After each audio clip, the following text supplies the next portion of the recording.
Hmm. Yep, I think I was debunked on that one. I think you're right. So yes, sometimes looking at information at face value can be wrong.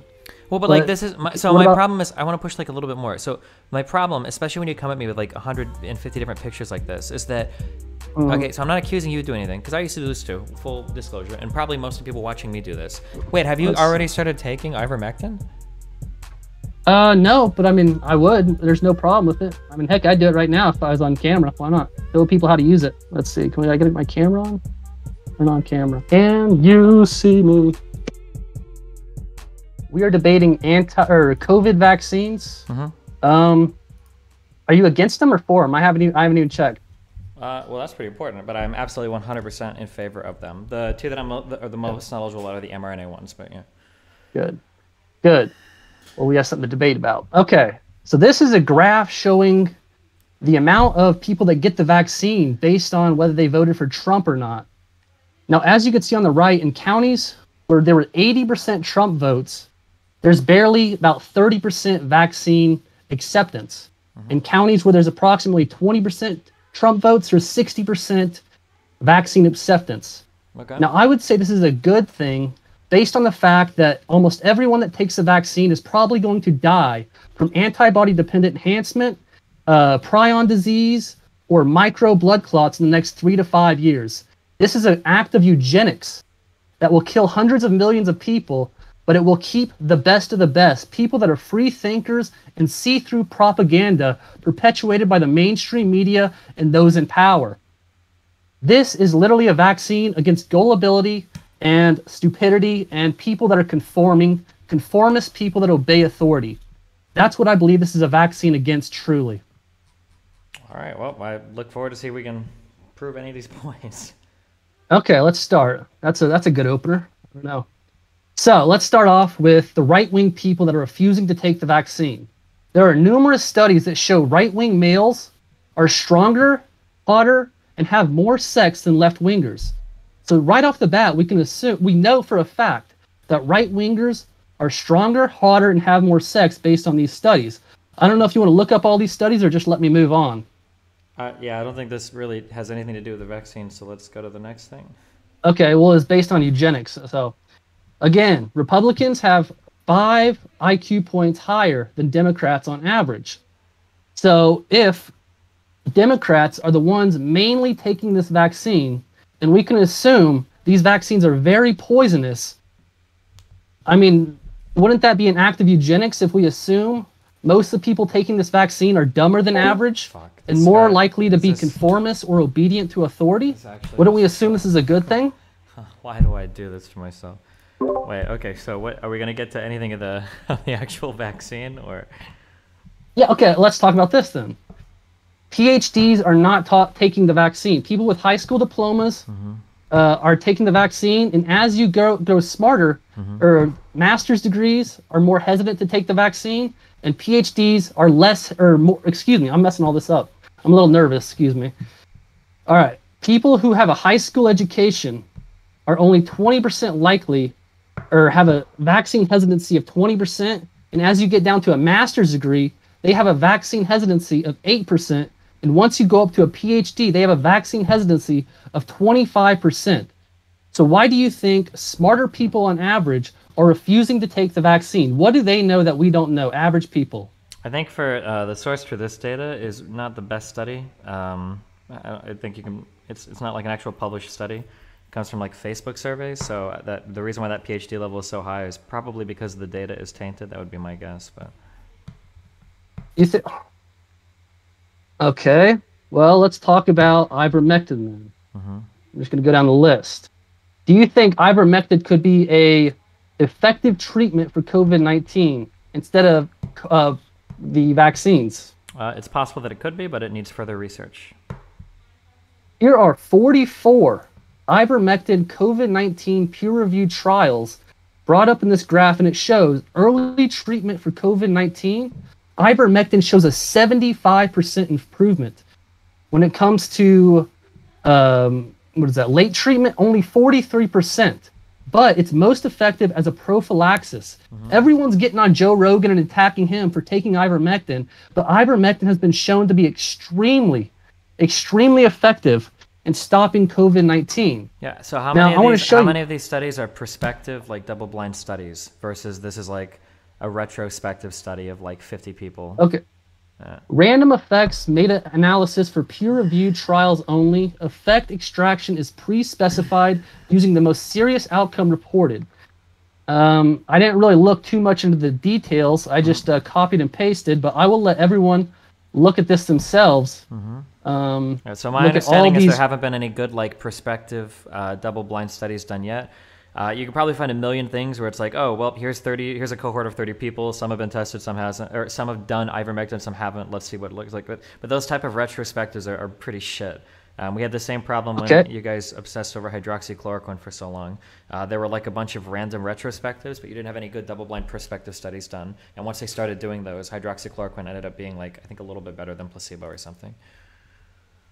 Well, here is ivermectin used in countries in Africa, and compared to non-ivermectin usage, ivermectin is much more effective. There is no debate that ivermectin is much more effective than not using ivermectin in these countries. I mean, based on this graph, I mean, where's the debate based on how effective ivermectin truly is? Wait, I don't even know what the fuck I'm looking at.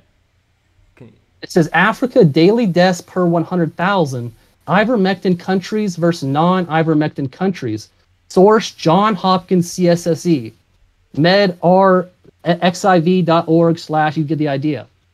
So it shows that at the very bottom, people that use ivermectin in the blue line have a much, much lower death rate than countries that refuse to use ivermectin. So the death rate for countries that used ivermectin is probably approximately 0.02 per 100,000. And countries that don't use ivermectin, it's approximately 0.17. So almost 10 times higher the death rate in countries that refuse to use ivermectin in Africa. Do you think that it's Would that be No. There's like 20,000 things wrong with this, but I don't even know if you want to get into it. Well, please explain. So number one, so why are we looking at like just these Central African countries compared to like the Northern African countries and the Southern African? No, the countries in blue are the ones that use ivermectin as an anti-parasitic. I see that, but like my guess is going to be is that there's probably a pretty significant difference between those countries and then the Northern and Southern African countries, right? Where the Northern and Southern ones probably tend to be a bit wealthier than the Central ones. Like you would have to compare ivermectin and non-ivermectin use within each country rather than just grabbing a whole bunch of some countries comparing to others. Like this is like there's like a million potential confounds that could go like completely fucked with this. I don't even know if some of these like countries in the middle are even that good at recording COVID-19 deaths compared to like South Africa or Egypt or Libya. Like I don't even know. I don't even know. Or Zimbabwe? Yeah, is this graph even like? Is this even for COVID-19? All of these deaths? Yes. This is the past since March 1st, 2020 to April 1st, 2021. This is all in the past year and a half. And the link is right here. So if you want to copy and paste that link or type that out after the debate. Okay, wait, hold on. Can you zoom in on that for like 1 second, please? Yeah. Here, don't type in. Here, hold on, just 1 second.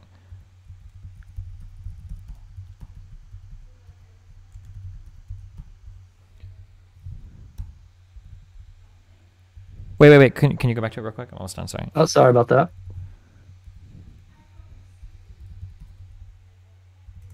Fuck, I typed it wrong. Hold on 1 sec.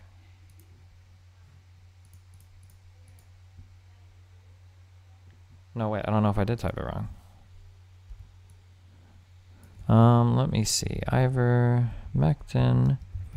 First non-ivermectin. Deaths 100K countries.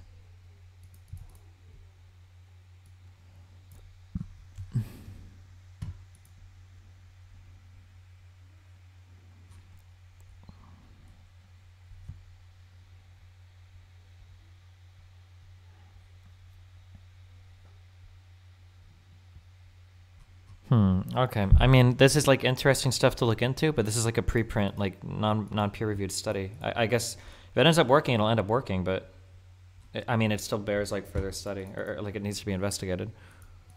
So why should I trust why should I not trust this versus the authorities who are telling me to take an experimental vaccine that I have no idea what's in? Because FDA approval is contingent upon a multitude of peer-reviewed data that's being looked at by institutions all over the world. I could publish a preprint right now if I wanted to, because it's not published. It's just a paper you put online. Like, this is experimental. What you're pointing to right now would be experimental, because there's no like peer-reviewed data that's supporting the idea that this is an effective treatment. Whereas for the major vaccines in the U.S. that have been FDA approved, there is a plethora of data of long-term, prospective, double-blind study data that is being used to support the efficacy of those vaccines. Of the COVID-19 vaccines? The mRNA ones, yes. I don't think so. Why are they? How do they get FDA? Wait, what do you mean you haven't seen any? What do you? They publish it. Pfizer just published some recently. You have to in order for the FDA approval to go through. Hmm. Why do you think the FDA approved it? I didn't know if it was a CDC or FDA approved vaccine, but either way, we don't have several years worth of data showing this is a safe vaccine. You don't typically. All we have. You don't always have several years. I mean, like, you can continue to look for it, but most vaccine side effects will show up after like 2 months, not like 10 years later. But if we believe these vaccines are causing antibody-dependent enhancement, there could be years before we know how bad these vaccines truly are. First of all, nobody believes the vaccines are causing antibody-dependent enhancement. And secondly, it wouldn't take years. You would see it almost instantaneously. And we've like vaccinated like, what, over 1 billion people or something at this point? You would have probably seen ADE by now. How many people have been vaccinated? How many vaccinated worldwide? Yeah, there's over 2 billion vaccinated people. How would you have not seen ADE by now if it was going to happen? I think it's going to take several years before we actually see what the true effects of these vaccines long term. Wait, why would it take why would it take several years for antibody-dependent enhancement to show up? Prions have to replicate inside the body and keep spreading throughout the body. It's kind of like Creutzfeldt-Jakob disease. You know, it takes years and years as the body slowly decays and breaks down. It's not an instantaneous thing. What do you think ADE means? Antibody-dependent enhancement? Yeah, what does that mean? Wait, I think I'm messing up here. Excuse me. Antibody... Here, you tell me what it means. Well, I might not know. I'm just curious. I don't know what it has to do with prions. I might just be confused. Okay. Dependent... Should have done more research. Excuse me. Okay, hold on. I'm sorry. Stop. Okay, hold on. Okay. So what antibody-dependent enhancement means is that it's possible that you might be able to create some vaccine, or your body might have some immune response where you have antibodies that, or your immune system in some way interacts with the virus that makes the virus more lethal. So one example of this is you might have antibodies that bind to the virus, but the antibodies don't actually kill it. So when the macrophages come and eat the virus ends up getting into all other parts of your body that it wouldn't normally, and it makes the infection far more lethal. But antibody-dependent enhancement is something that will show up in at least within like 6 months. Like, you're going to see that it doesn't, like, that's not something that mutates or evolves over time. That's just something that if you get vaccinated and ADE is a concern, then it'll happen when people start to get sick. But again, over 2 billion people have been fully vaccinated. There have been over 4 billion vaccine doses given. Nobody's seen antibody-dependent enhancement anywhere yet. So it's probably not. From the research I've done, the antibody-dependent enhancement, all the broken prions are constantly replicating and spreading throughout the body.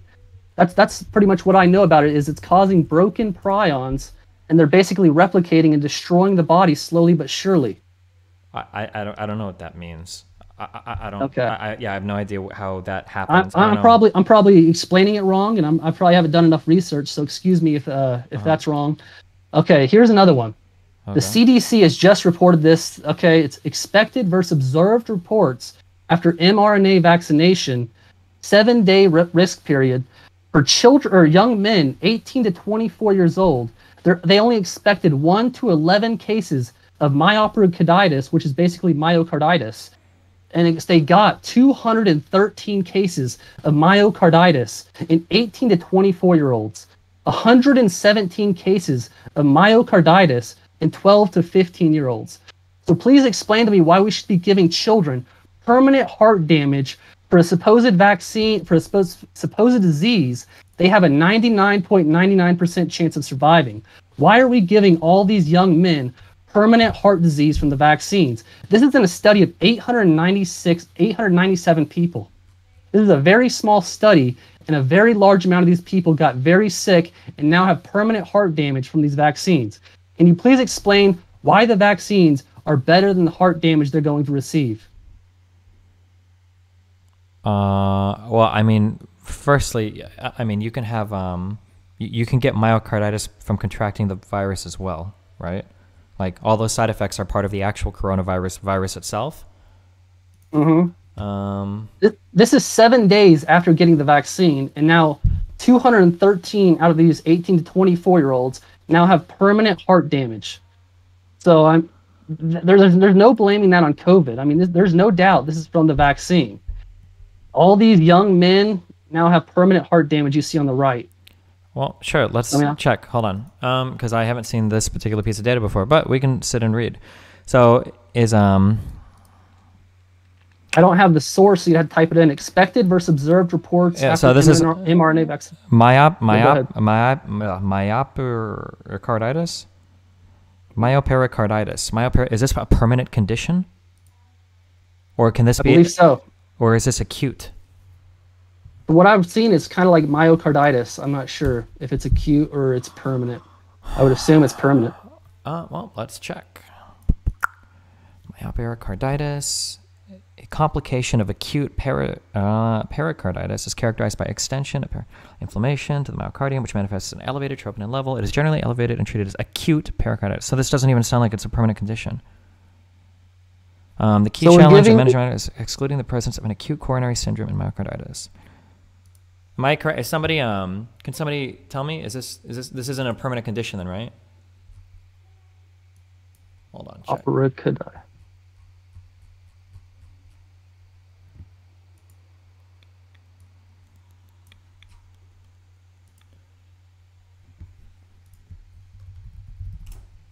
Okay. Okay, yeah, no, this isn't a permanent condition. It says...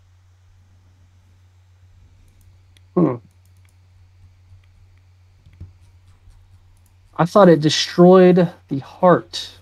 No, it just sounds like an acute condition. I mean, we can read a little bit more. I like to learn shit. So this is a combination of both myocarditis and pericarditis appearing in a single individual, namely inflammation about the pericardium and the heart muscle. It can involve the presence of fluid in the heart. So myocarditis, also known as inflammatory cardiomyopathy, is inflammation of the heart muscle. So this can cause shortness of breath, chest pain, decreased ability to exercise, and an irregular heartbeat. It could vary from hours to months, so not necessarily permanent. And then pericarditis is inflammation of the pericardium, which is like the tissue, I think, that surrounds the heart, or the little sac that surrounds the heart. Symptoms often include chest pain, and that seems to be chest pain, sharp chest pain. But again, both of these conditions seem to be acute. There's not evidence of this being permanent. Also, do you have any idea, is this information cases of myopericarditis? Myopericarditis. Fuck. Okay, sorry. Care and outcomes.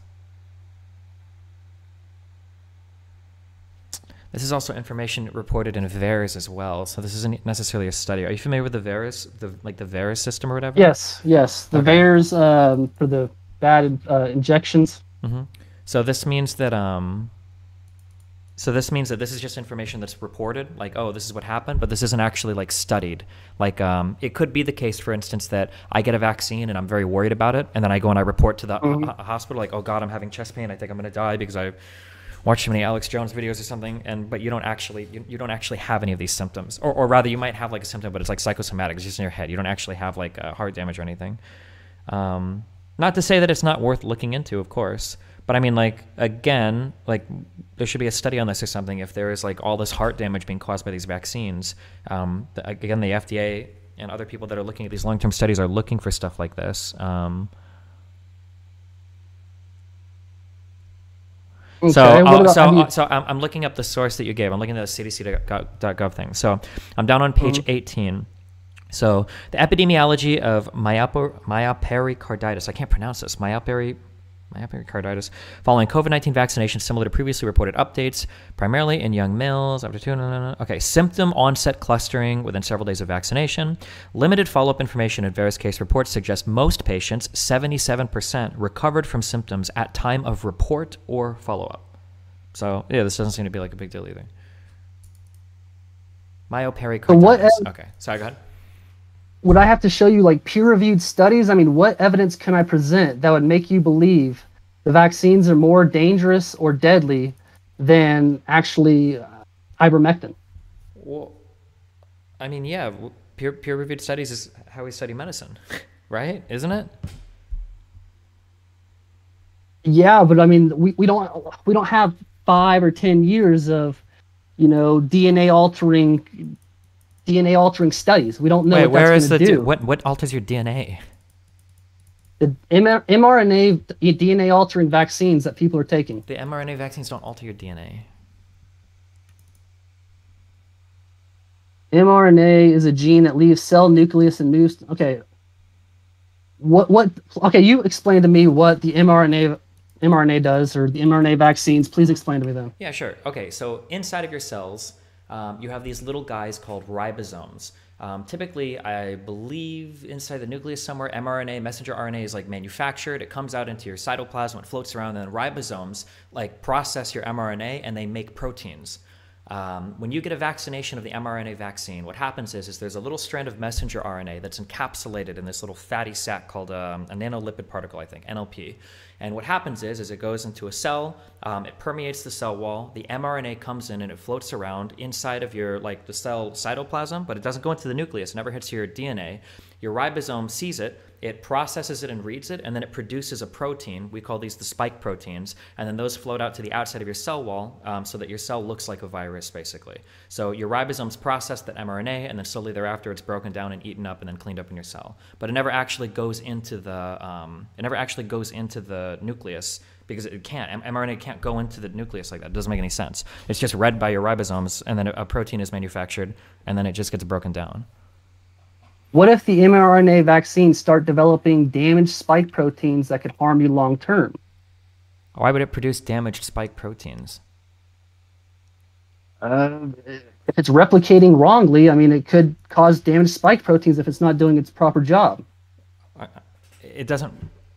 There is no replication happening. So mRNA is literally just. I don't actually know. I guess if I were to get mRNA, should just be like a strand of. Do you remember those little amino acids, the nucleotides you learn, like the A, T, C, G, adenosine, thymine, guanine, whatever that shit? Like it should just be like a string of those. It doesn't replicate or do anything. A ribosome just comes and it reads the string, I think, and then after it reads the string, it manufactures a protein afterwards and then spits it out. But there is no. It's just like a read-only file. It doesn't actually like replicate or do anything like that. Okay, I'll move on a little bit. Okay. CDC Director Walensky said there's an increased risk of severe disease among those vaccinated early. This was just 2 weeks ago. She's now talking about those that got the vaccine early could now be showing severe disease if they get sick.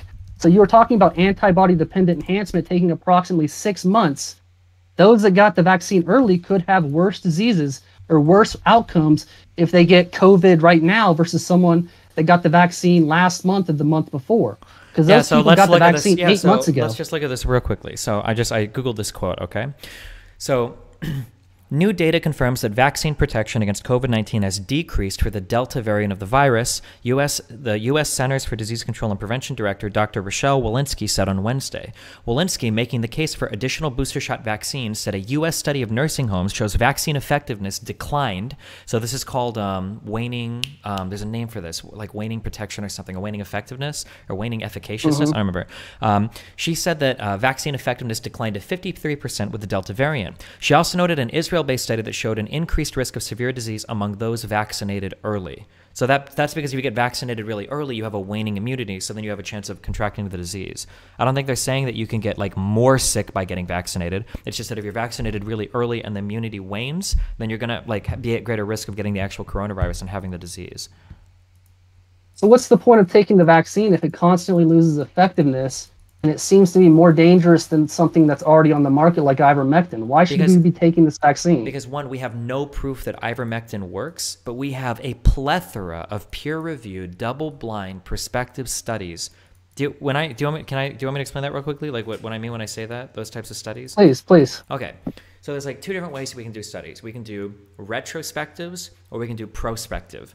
Now, when we do a retrospective, we're like, basically we're trying to find like a whole bunch of people that have already been treated. And then we're like, okay, let's see if we can look at all these people that have been treated, and we're going to try to figure out like what the differences were between the people that took this medicine and the people that took that medicine.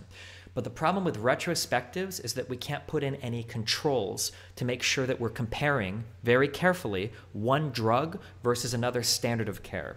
So here's one big problem. Let's say we go into a hospital and let's say that 50 people took ivermectin and 50 people didn't, and the 50 people that took ivermectin all were cured and the 50 others like died, right? Now we can say with that retrospective study, holy shit, ivermectin was amazing, but it might be the case that because we're doing a retrospective, maybe the 50 people that got ivermectin were just really wealthy people that could afford better quality care. Maybe the 50 that couldn't were poor and they just died because they had like shit healthcare. This is the problem with retrospective. So ideally, when we do medical studies, we want to do something called a prospective. So a prospective means that right at the beginning, we've already picked all of our patients. And then ideally, we do this in a double-blind way. That means the patients don't know the medicine they're getting and the doctors don't know if they're giving real medicine or a placebo. And then with all the other conditions held the same and the standard of care being equivalent, we track those patients from day 0 all the way past their treatment and recovery to see if our drug actually truly worked when we were controlling for everything else versus the standard of care.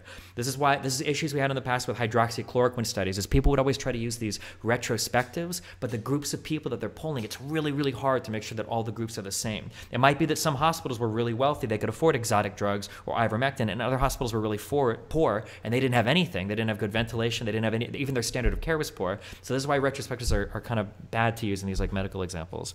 But that's what I say when I mean like, this is why like prospective double-blind studies are kind of like the gold standard when it comes to figuring out if a medicine is working and making sure we're not just like selecting for groups that were more likely to survive anyway. So you can't prescribe ivermectin. I mean, many doctors are refusing to prescribe ivermectin. Many pharmacies are refusing to fill prescriptions for ivermectin. I mean, why can't the American people make their own choices of a vaccine versus ivermectin? Why should they be forced to take, you know, an injection they think is dangerous? So right now, you can prescribe ivermectin if you want.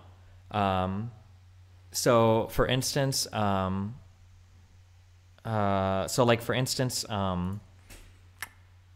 now, if you want to prescribe the ivermectin thing, you can do it, but it would be considered an off-label prescription. That means that a doctor can prescribe it if he thinks it'll help, but it's not like, there's not like proof to show that like this is like a drug that will work for you. But I mean, there are studies running where they're testing ivermectin now, but it's just, yeah, it's just not widespread because there's no good clinical data for it to show that it's like a positive thing.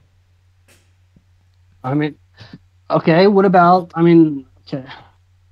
I've shown you the myocarditis. I've shown you the antibody-dependent enhancement. Yeah, so real quick, so you show me the myocarditis thing. All of those were just VAERS reports, and even by those reports, 77% of them cleared up in like a week or two. So I mean, compared to how many from the CDC?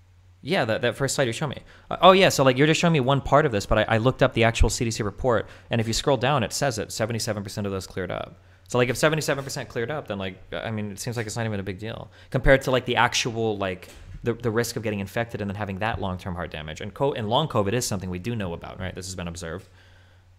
So if your 12 to 15-year-old child had a 23% chance of getting permanent heart damage from a vaccine for a disease they have a 99% chance of surviving, you would think that's acceptable? We don't even know. Permanent heart damage? We don't even know if that's the case, though. We just know that like in a week or whenever the reporting period was and they checked up, 77% was already gone, right? It might be... All we have... Mm-hmm. Go ahead. Well, if there was long-term heart damage being caused by these, that's something that the vaccine manufacturers are required to report and study. That's part of the peer review process.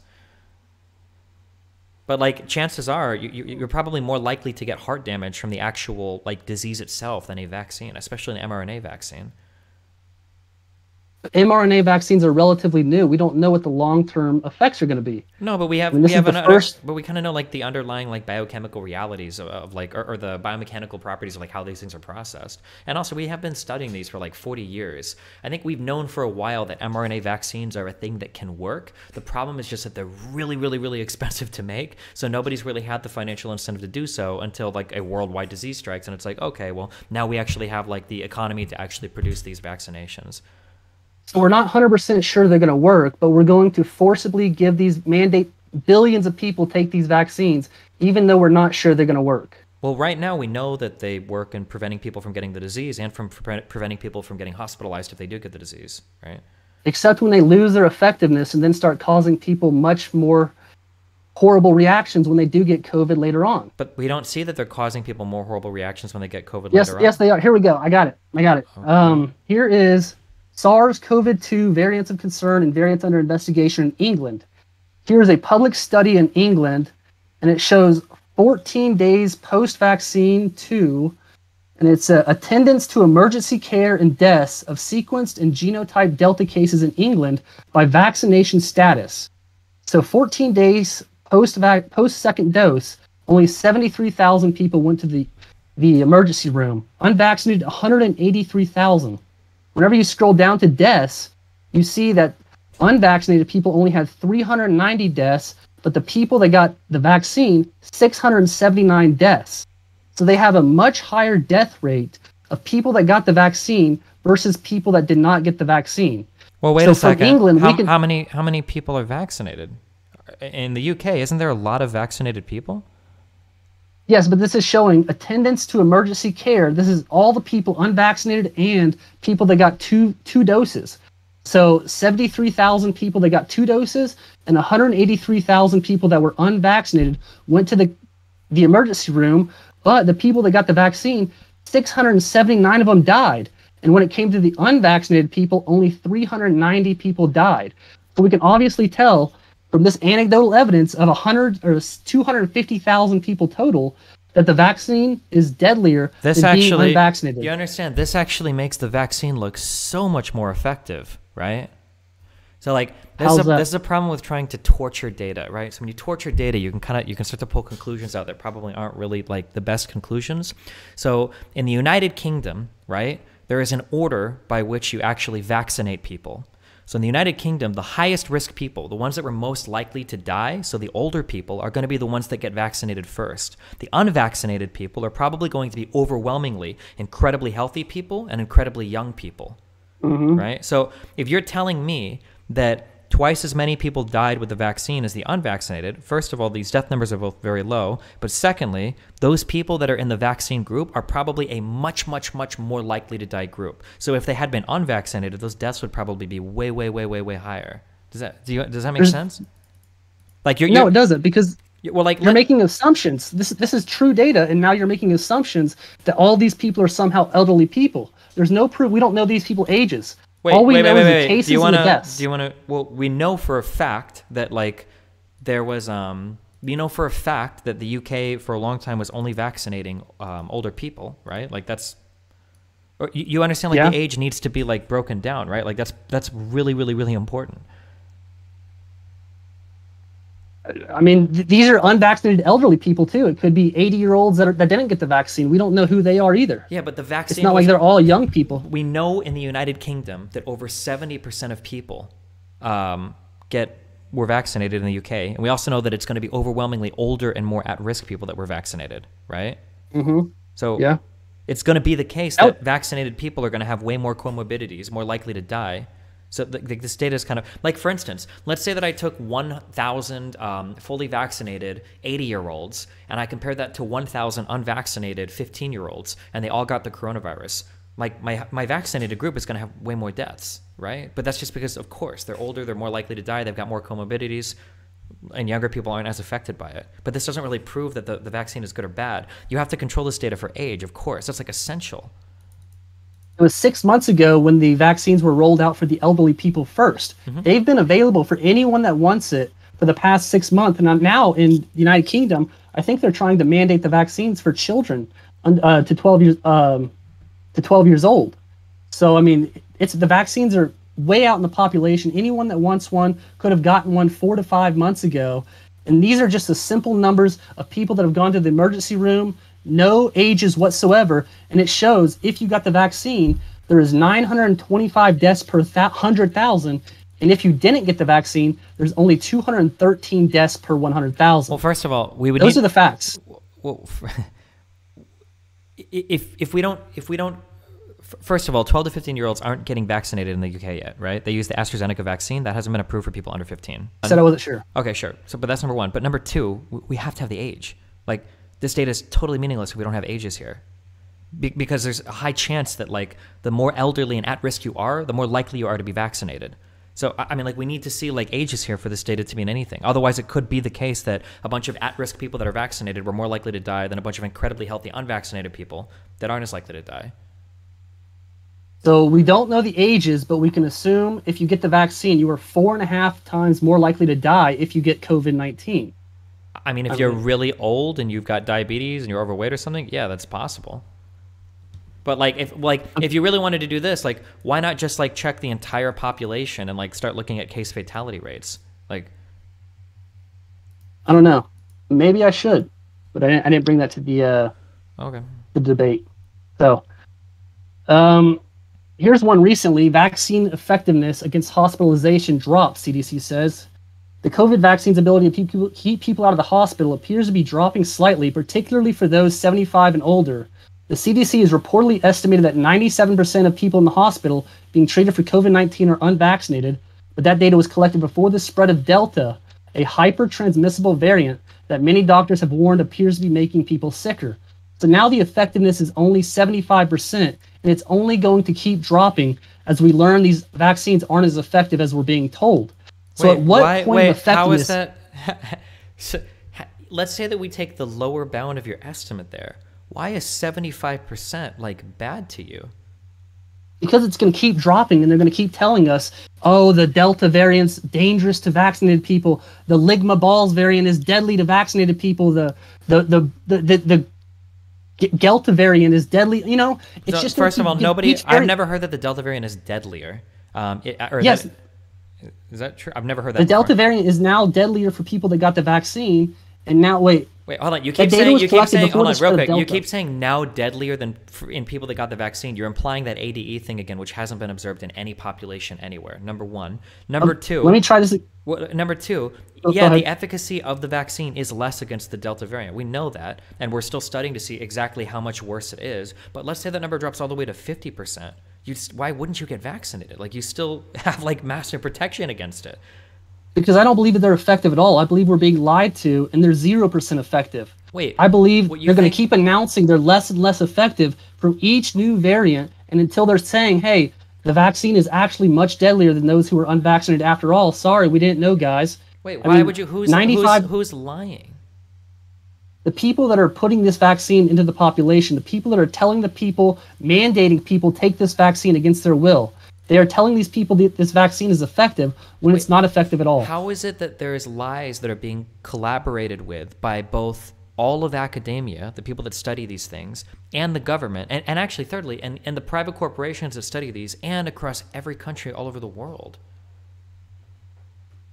I don't know, but I mean, all I can say is they're all working together to inject this vaccine into the population. Wait, why? What would the... First of all, we'll ignore the fact that it's insane to assume that every country, all institutions, and all private companies are working together. That would be an unprecedented...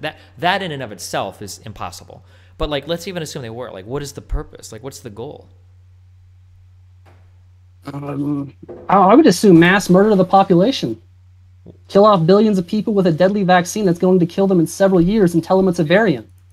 Whether it be the Ligma variant or the Epsilon variant or the... Why wouldn't you just, like, why wouldn't you just nuke somebody? Why would you do it eugenics. This way? Literally eugenics, letting them choose who's going to live and who's going to die. It's eugenics, I believe. And the people that are free thinkers, that are less obedient, less compliant, less willing to do what the government says, are the people that are going to survive because they're more likely to be free thinkers, they're more likely to contribute to society in general, versus those that obey and do what the government tells them. Do you have like so a I think shred? The government is letting... Hold on, real quick. Do you have a shred of evidence for any of that, or is this just 100% conjecture? Okay, this is not really too much evidence, but here's a Bilderberg book in 1981. I don't know if it's not evidence. No. Okay, let's go into the next thing. This isn't evidence. Like there's got to be like. Do you have any... That's an explanation. No. This guy works for the Bilderbergers. He's explaining why. This is a conspiracy theory, right? Can we get like... Okay, I'll exit out. Okay. Just like one thing of any like stated official, a leak, like this stuff is leaked all the time by journalists or by alternative media or anybody. How has nobody gotten a whiff of this from all these like schools, private companies, governments all working together? How does nobody leak this? I'm trying to explain. I mean, here's where they explained what they want to do in 1981. I mean, the future is about finding a way to reduce the population. We will not be able to execute people or build camps. We will get rid of them by making believe it's for their own good. We will find a cause or something, a pandemic to target certain people, a real economic crisis or not, a virus affecting the old or the elderly, it doesn't matter. The weak and the fearful will succumb to it. The stupid will believe in it and ask to be treated. We will have taken care of having panned the treatment, a treatment that will be the solution. The selection of idiots will therefore be done by itself. They will go to the slaughterhouse alone. That's a guy that works for the Bilderberg Group saying what his plan is. Okay. I mean, that's all I got for explanations. But that's my theory. That's my theory into why they're doing it. It could be wrong. It could be true. Don't you think it's more likely that's my that theory. just we live in an era with unprecedented travel? We've probably been overdue for a pandemic. Like, diseases happen and can spread like they have in the past. Like, isn't that like a more reasonable explanation? This isn't a disease that has a 10%, death rate. This is a disease that has a 0.0% death rate.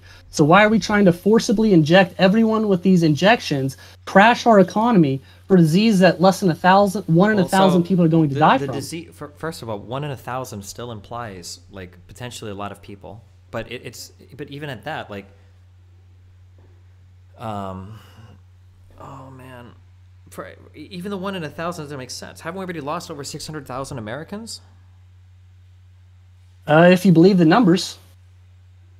So that's already 1 in 500, isn't it? But I mean, what about all the people that didn't die from the flu? Didn't we have like a couple dozen people that died from the flu in all of 2021? Yeah, so we've like shown the that entire flu. Yeah, because we've been social distancing and we've been like doing because we've been social distancing, we've been wearing masks. What about all the people that died of COVID-19? What if it was truly just the flu and they were labeled as the COVID? What if it was just the flu all along? What, you think a flu randomly came around and killed 20 times as many people as it normally does? No, I think all the numbers of the people that died from the flu are being attributed to COVID-19 instead of the flu, which it truly was. Is there any study or any evidence backing that up at all? Or is that just something we think without any evidence whatsoever? We could see decades and decades of, the flu deaths being tens of thousands of people, and then in 2021 it just drops to almost zero. I don't have that graph on me. I mean, I could try to look it up. I know it's true, but the reason why it dropped is probably because we've been doing an unprecedented amount of social distancing and mask wearing. But how didn't that stop COVID-19 then? That didn't do anything for COVID-19 COVID-19. Because COVID-19 is far more infectious. The R0 of COVID-19 is like 3 or 4. I think with the flu it's between like 0 to 1.5 or something. Like the coronavirus is far more transmissible. So how can we reduce 99% of all flu deaths, yet somehow the COVID-19 deaths explode out of nowhere to hundreds of thousands of people? How does that happen? Because the coronavirus is far more contagious. I thought we were doing social distancing and wearing the masks, and that's how the flu stopped, and now somehow COVID-19 somehow gets through all that? Okay, have you ever heard of a term called R0? Yes, R0 is how infectious the disease is before someone gets cured or something. How many people they want to affect? Like how many people you're probably going to affect, right? So let's say that we, so if we have one disease with an R0 of like about 1, which I think what the flu is, I think it's a little less than 1. It depends on the strain. And you've got another coronavirus, like SARS-CoV-2, that has an R0 of 3, or the Delta variant is anywhere from 5 to 9. Even if we do enough social distancing, you see how we could eliminate the flu and still have a lot of coronavirus, right? Like, one is just more infectious than the other.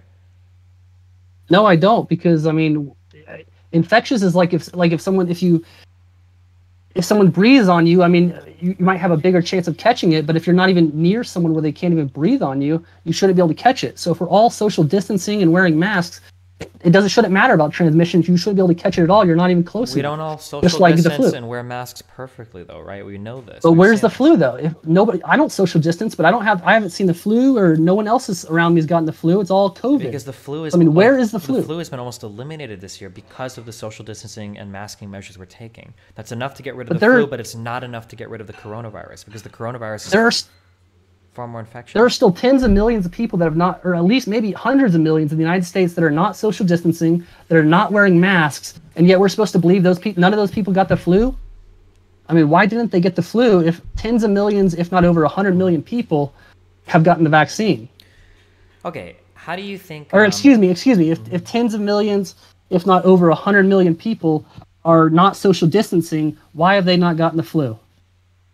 So when you look at like how information is like studied by entities and shit, how do you think it's possible that all these independent institutions can come together to like tell a lie?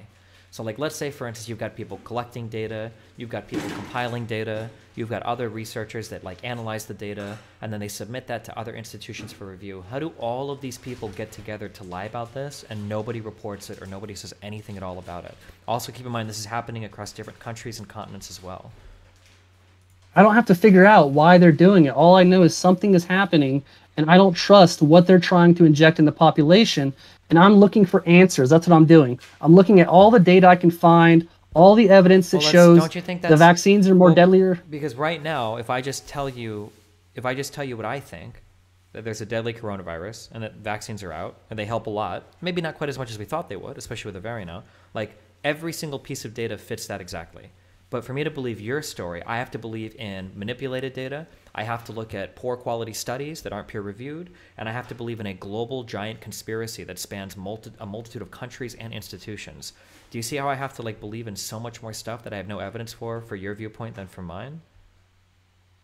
I don't think so. I've shown you constant evidence that ivermectin is much more effective, and you will not listen to the evidence. You don't have a single prospective double-blind study looking at ivermectin. You don't have a single country that's like using this as like for the entire, like, it's not like the standard of care, like any country, or at least I'm not aware of it. Like you're showing me like a collection of data from African countries that probably have some of the poorest data collection in the world, and you're comparing one country to another country instead of looking at the standard of care versus like ivermectin studies like within an individual country. Like, okay, let's look at this. Let me show you this one from Mexico. COVID-19 in Mexico from July 1st to January 6th, 2021. These are all in the same country, and the only state to treat their COVID-19 patients with ivermectin had much less deaths than the states that did not treat their patients with ivermectin. So again, I mean, okay, if all of what this evidence data, can I show you? Yeah, just a single study, right? Like, because if this data is real, then why wouldn't there just be one single published study about it so that we can do more investigation? I don't know. I don't know why there aren't studies into how ivermectin is much more effective than the COVID-19 vaccines. I mean, I'd be interested in looking at those, but I mean, what do I say? I mean, okay, let me show you this thing. The Chiapas, that's a state in Mexico. They had COVID-19 deaths, 10 deaths per 100,000. And that's out of over 20 states in Mexico. Other states that like, I don't know, Jalisco or Coahuila, they had up to 140 deaths per 100,000. I mean, that's very substantive evidence that ivermectin is very effective in stopping COVID-19 deaths. I mean, are you looking at this? Am I showing you? I can't see. Yeah, but the problem is that like when you just show me a graph, like this doesn't tell me anything. It's evidence. No, it's not. I mean, it's not. I need to know like what, like, are they doing multiple treatments? Like, what if that's a really wealthy state? Like, are they comparing this to other things? Like, is this like a rural area where people aren't even like close to each other, so not many people are getting sick? Are the people here predominantly young? I have no idea. Like, that's all we know about this is the only state to treat COVID-19 with ivermectin had significantly less deaths than every other state in the country of Mexico that did not treat with ivermectin. That's all we know. But do you understand? That is evidence. Do you understand all the other questions that I just asked? Like, you don't have that. Like, this is why studies are important. We don't have that evidence. I mean, this is all we got in terms of showing that ivermectin is much more effective than the COVID-19 vaccines. Then we need to wait for more evidence, right? Like, this is literally the most southern state of all of Mexico. Like, I don't know if this state is like any other. I don't even know how many people live in this state. What is this called? Chiapas? Chiapas. I don't know. Population is 5.5 million people. I have no idea, like, what the population density or whatever is of this place. Or I don't know if they record things the same way. Like, I have no idea. Like, I just have no idea, right? But, like, that's why we would have, like, an actual real study and not just, like, 3 lines on graphs saying, like, oh, well, look, there's not many people dying here. Okay. Where's the study showing that COVID-19 vaccines are going to save our lives long term? But what do you mean? Those studies, what do you mean? Those studies exist in every single country. We can look at the data in the US. Okay, can you show me one? I've shown you a lot of studies. Can you show me one? showing that the COVID-19 vaccines are much more effective than anything else in treating COVID-19? Sure. Hold on.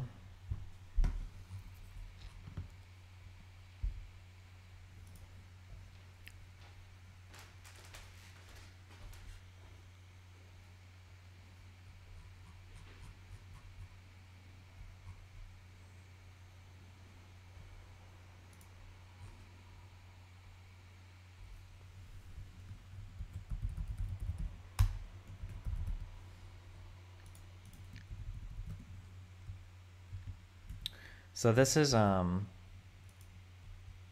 we can go through this together if you want, because I haven't. Yeah, I'm watching. Read through these on stream. So I'm linking you right here. So on the CDC's website here, it says COVID-19 vaccine effectiveness research. So if we want, we can scroll down and we can see a prospective cohort. We can see retrospective case controls. We can see a retrospective cohort. We can see screening method. We can see test negative prospective case control. So we can start at the prospective cohort if you want. And we can look at any of the studies listed here. Or if you want, we can go on like Google Scholar. We can start looking up prospective studies there. Or if anybody in chat thinks they have like better ones, we can look at that. But I mean like the FDA approved this stuff. The FDA won't approve it unless there is like actual published peer review studies that show the efficacy of the vaccine to be like at over a certain level. I mean, the FDA has approved a lot of things that ended up being deadly. I mean, I had a list here of all the things the FDA approved and had to take back that were extremely deadly. So, I mean, FDA approval should not be a standard that we should go by. I'm pretty sure FDA approval is one of the like most stringent approval things in the history of like all of approval things. I'm pretty sure that like there are drugs approved in Europe that don't get approved by the FDA. I'm sure like the FDA has made mistakes and it's had to do drug recalls. That happens. But just because the FDA has made some mistakes doesn't mean I'm going to start taking just like random drugs that people on Facebook are talking about, like ivermectin. Like what's the ratio of recalled drugs to like effective drugs? Like what?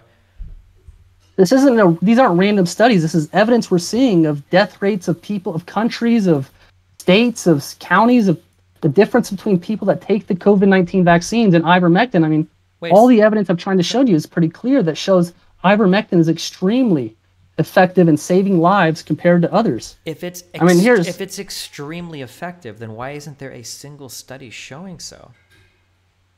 Well, let me show you this then. Gibraltar, on June 1st, over 99% of Gibraltar's population was fully vaccinated. Since that time, new COVID cases per day have increased more than 2,500%. Well, wait. So I mean, are they increasing more than, wait. Are they increasing more than 2,500% because they were like at 10 and now they're at like 25 or something? Because I saw a graph before where somebody was showing it was either a county or like a state in a country where the cases increased by 250,000%. But that's because they went from like 2 to like 1,000 or something. Because there were like no cases there before that, right? So that's like. I'm not sure, to be honest. Okay, well, because the numbers. But are really I think the same thing is for Israel. I mean, Israel had the highest vaccination rates, and now they have one of the highest rates of people getting reinfected with COVID-19. Yes, but so why does Israel, with one of the highest? But even Israel, we're getting some of the best data in the world. Even in Israel, though, those vaccines are still effective. You're still seeing like an efficacy of like 50%. I don't know if you're saying efficacy, but like you still see an effectiveness of like 50% against the Delta variant, and those are older. Like they were vaccinated a long time ago too. But I mean, they seem to be lying to us. We were told they were 99% effective, then 75% effective. We originally thought they were like 96% plus or whatever effective. The Moderna and the Pfizer ones, but that was against the original SARS-CoV-2 virus. Now the Delta variant is something that we've had to study, but that's been harder. We don't know. Originally they thought maybe the effectiveness would still be high, like 90+%, but we get like I think Israel was the first place to get massively injected first, and it seems like as we get more data out of there, especially because those people were injected like over I think 6 to 8 months ago. Now it seems like it's probably a bit lower against the Delta variant. It might be as low as like 40%, I think, or 50%. But it's still like obviously you would get. But even in Israel, where it might be as low as 40 to 50%, you still have a 90% protection if you do get vaccinated of being hospitalized with serious illness. So like you would still do it. The hospitalization effectiveness is quickly losing effectiveness. I showed that in the England study. where the people that got the vaccine were 4.5 times more likely to die. First of all, that wasn't a study. That was just one graph. And secondly, that's not, you still have to control for age. Like, you have to control for age, of course. I don't want a whole bunch of healthy infected people that aren't vaccinated being measured against a bunch of older aging people that might have comorbidities that are vaccinated. That's not comparable at all. That, like, here's the question. Why is it that when we look up in all these countries around the world where we see all of these, like, infection rates spiking and everything, why isn't the death rate going up along with it? The death rate is going up. Here's another one. I showed you this one. Vaccines and normal deaths begin. I mean, as soon as we started the vaccinations in early 2020, I mean, now weekly deaths with abnormal clinical and laboratory findings in the United States are starting to skyrocket. I mean, before COVID-19 vaccines, we had a weekly deaths of about 1,000 with abnormal clinical and laboratory findings, and now that number is up to over 3,000 abnormal and clinical laboratory findings per week of people who are dying. So why are we having this giant increase of abnormal clinical and laboratory findings after the vaccinations began? I don't know what abnormal, I would have to look up what that means when you say abnormal. But, like, for instance, if I look at Israel, which was a place that was, like, super vaccinated before, so they've had a huge spike in cases recently. This is the highest amount of cases that they have on record, but their death rate is still, like, less than half it was when they spiked back in January. Can I see that? Can you show me that?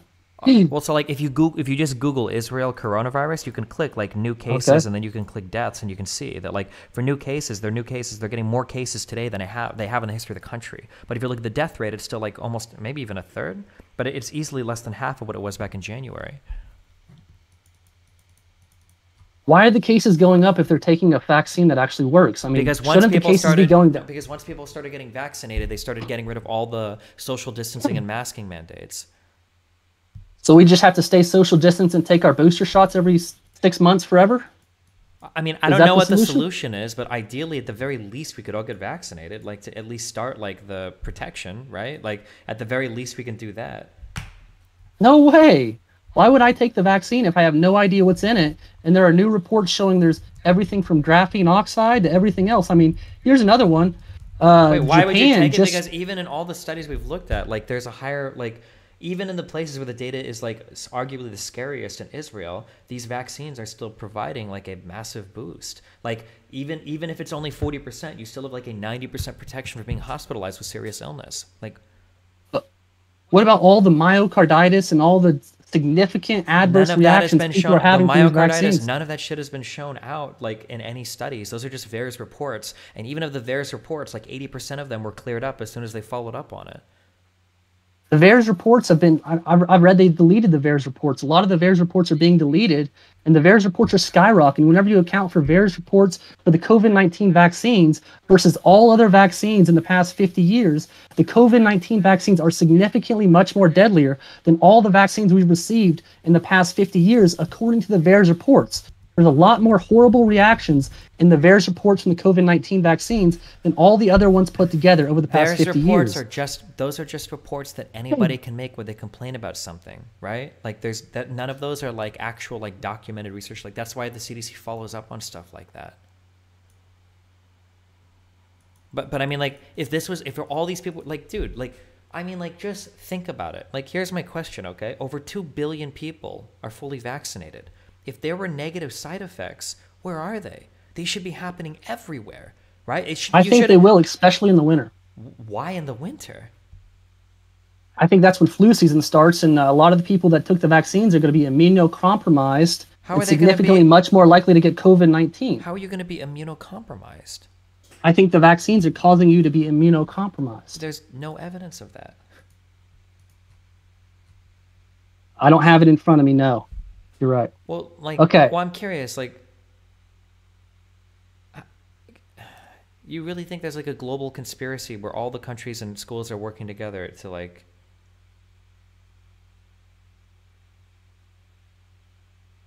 what? To eugenics the population? Well, I mean, I proved the people that are least likely to take the vaccine are smarter than average. I mean, why? It does seem to have a positive effect if smarter people are refusing to take the vaccine. I mean, Yeah, but even if I were to buy into all of that, Mm-hmm. that doesn't like make that doesn't make this conspiracy true. We have like zero evidence anywhere of any of that. You're right. It's a theory, and we'll see it play out in the next several years. And I could be wrong. I could be right. I don't know. Okay, But here's a from what I've question. seen, What would it take to convince you that your position was incorrect? I would have to see evidence that the COVID-19 vaccine is safer than ivermectin long term over the next 5 to 10 years. Okay, I so want to know I that can show you taking peer-reviewed published studies that show that the coronavirus vaccines are safer, but you can't show me anything for ivermectin. So how can I ever win that argument against you? I just showed a graph that showed countries that used ivermectin had 10 times less deaths Just than countries that did not use ivermectin. That's all I've got. I don't have any peer-reviewed studies. I don't have anything else. All I've got is a bunch of graphs from countries all around the world showing that people that took the ivermectin were much less likely to die after they got COVID-19. okay, let's look at the one Mexican graph, okay? Okay, I'll pull that back up. So Here we go. I'm reading an article on PolitiFact, all right? A graphic on social media claiming to illustrate the effects of the anti-parasitic drug ivermectin and its role in decreasing COVID-19 deaths in Mexico lacks verifiable evidence. The graphic in the post is a modified version of a chart that appears on a Mexican government website tracking excess mortality. The modified graphic includes superimposed text and shading to suggest that the decline in excess deaths coincided with and resulted from the introduction of ivermectin as a COVID-19 treatment. We found no evidence that supports this claim in the Facebook graphic. Excess mortality rates in Mexico. We emailed a Mexican federal authority, or a federal health agency, for information related to the Facebook claim, but we did not hear back. Our research found that the Mexican federal government remains divided on the issue and has not established a unified stance on using ivermectin to treat or prevent COVID-19. Despite non-binding guidance from the country's health ministry advising that more research and data is necessary, Mexico's Institute of Social Security, a public agency, allows the drug to be used in some cases. COVID-19 has killed at least 4 million people worldwide, including almost 242,000 in Mexico, according to data from Johns Hopkins University. The number of COVID-19 deaths in Mexico is widely believed to be an undercount. Excess mortality, as defined by the WHO, is the difference between the observed number of deaths and the expected number of deaths for a specific time period. In Mexico, excess deaths began tapering off in late winter and early spring with the first arrival of vaccines for medical workers in late December 2020. Vaccine access remains a barrier in the country, and locally produced vaccines weren't a reality until May. The graphic circulating on Facebook was authored by Juan J. Chami, a self-described analyst associated with an advocacy group that pushes for the use of ivermectin as a COVID-19 treatment. And in an email to PolitiFact, Chami pointed to data from the Mexican government showing that the excess mortality rate dropped exponentially from week to week from February through July. The most recent excess mortality rate data for the week beginning July 5th shows that fatalities were about 7% less than projected. When looking at the excess mortality data compiled by the Mexican federal government, this year's rate is calculated to be by comparing to pre-pandemic average mortality rates from 2015 to 2019, accounting for year-to-year variations, but we found no data or evidence showing a causal relationship between that decline and ivermectin specifically. So it sounds like ivermectin isn't even like part of like the standard of care. But for that one state, it seemed to have worked very well. I mean, well, where's the evidence that I don't even know if they use that. It says they used it. I mean, that's all India's used ivermectin, Africa's used ivermectin, Mexico's used ivermectin. So everywhere that's used ivermectin has had incredible results. Ivermectin seems to have incredible results. Mexico City health officials released results from a non-clinical study, a study that did not involve humans, that claimed ivermectin helped reduce COVID-19 hospitalizations by 76%. Results of the study were not published in any scientific or medical journals, and it did not directly address Mexico's excess mortality rates. So we know it's very effective, so why is it not being put in the journals? Why is it not being pushed on the population? Because it's cheap and free and it actually works. It's not experimental and what do you mean new. Cheap it's not free? The vaccines are literally free. Cheap. I'm nervous. Excuse me. I'm making mistakes. But it's very cheap and effective, and it seems to be working in all these other countries. The vaccines are. Wait, even what? They're given away for free, but they still cost money. All the governments have to pay large amounts of money, $20 a piece, for the vaccines. So the governments are paying for them, even though they're giving them away for free. But ivermectin is, I think, pennies per pill. So ivermectin is much cheaper than each COVID-19 vaccine dose. Okay, well, I guess, so for my standard, I would say that if there was any evidence in a published study that showed that ivermectin was actually effective, then I would be like interested in looking at it. But like, it doesn't bother you that there's not a single study like that right now that exists? Like that.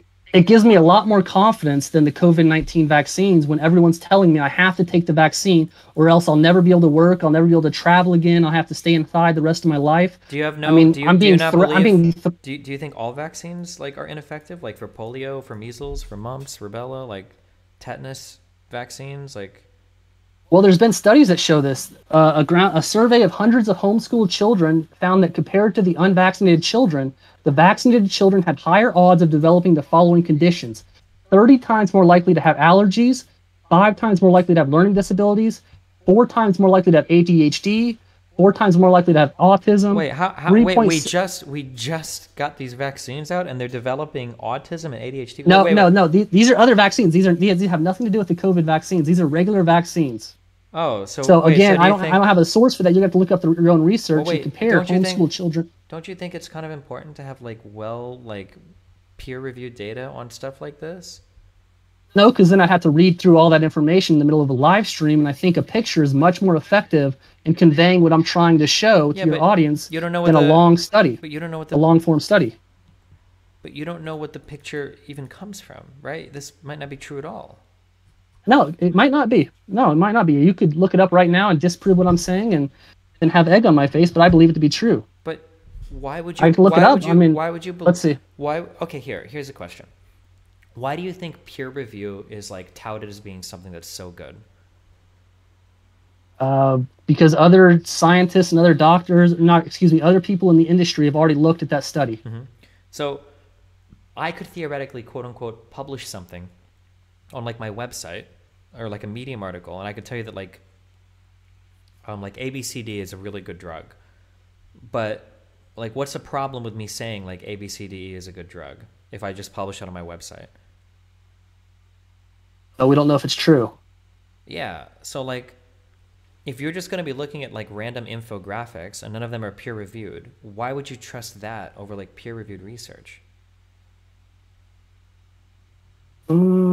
We don't have the research for the COVID-19 vaccines. Then we don't know how they compare. How were they FDA approved?